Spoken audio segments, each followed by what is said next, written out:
When my wife, Amelia, invited me to her office party, I didn't think much of it. She worked at a well-known law firm in the city, and although she often talked about the stressful workload and long hours, she rarely mentioned the people she worked with.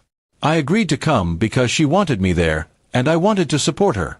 What she didn't know, however, was that I had a very personal connection to that firm, one that would soon change everything. As we arrived, the party was in full swing. The firm had rented out an upscale hotel ballroom, decorated elegantly with lights and polished marble floors. I could tell they wanted to impress. People were dressed in their finest suits and dresses, laughing, networking, and sipping champagne.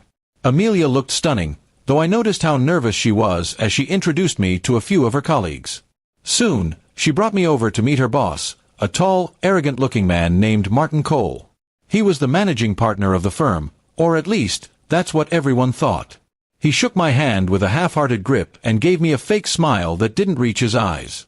"So, you're Amelia's husband," he said, looking me up and down as if I were out of place.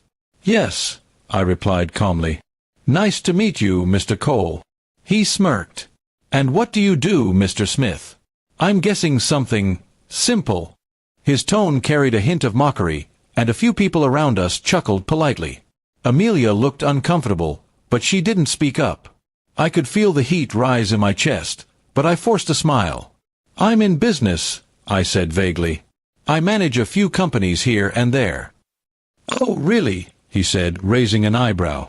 "Well, this is a law firm, hardly the kind of place someone like you would understand.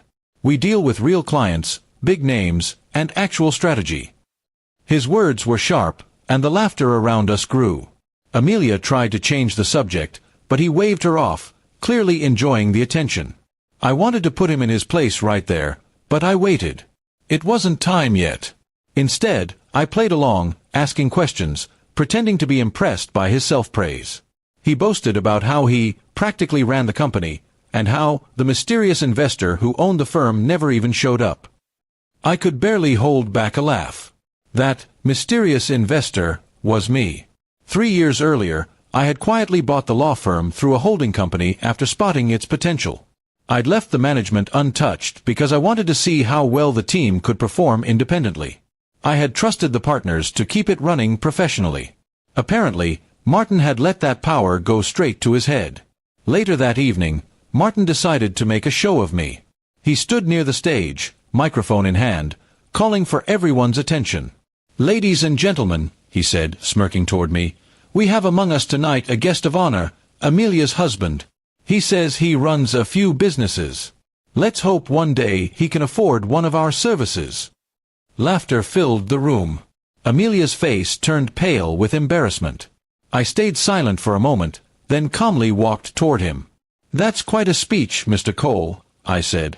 "But I think there's something you don't know." The laughter died down as I reached into my jacket pocket and pulled out a small envelope. I handed it to him.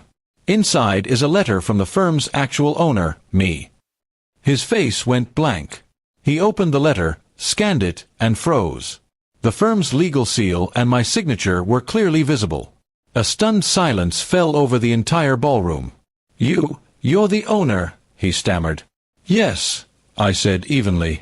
"I've owned this firm for the past 3 years. And tonight, I came to see how my employees treat guests and their co-workers."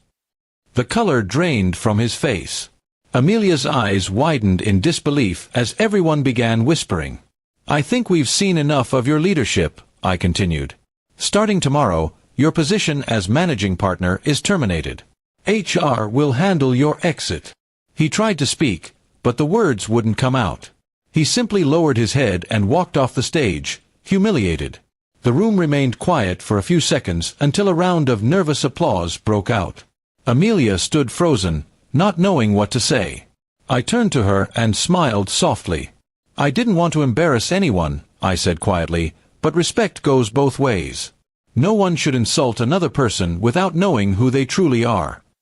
That night, as we drove home, Amelia apologized repeatedly for how her boss had treated me. I told her it wasn't her fault, but that I was glad the truth came out. She later admitted she'd always suspected there was something different about how I handled things, but never imagined I owned the company she worked for. The next morning, I received dozens of emails from partners and employees, apologizing for their behavior and thanking me for attending. I didn't reply to most of them. I didn't need to. The message had been sent clearly enough. Respect isn't about position, title, or wealth, it's about character.